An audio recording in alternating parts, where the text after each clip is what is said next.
আমরা এসেছি লটকন বাগানে।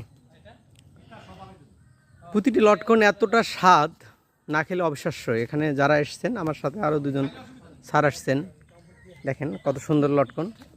প্রতিটি গাছেই অনেক লটকন ধরেছে।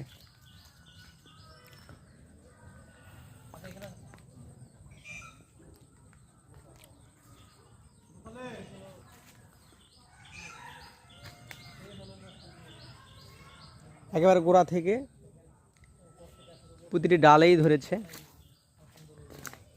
এখানে দেখা যায় লাইভ করছে। আপনি এইভাবে পারবেন, আবার শুরু করেন।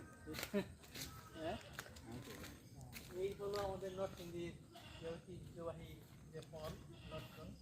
এই লটকন গাছের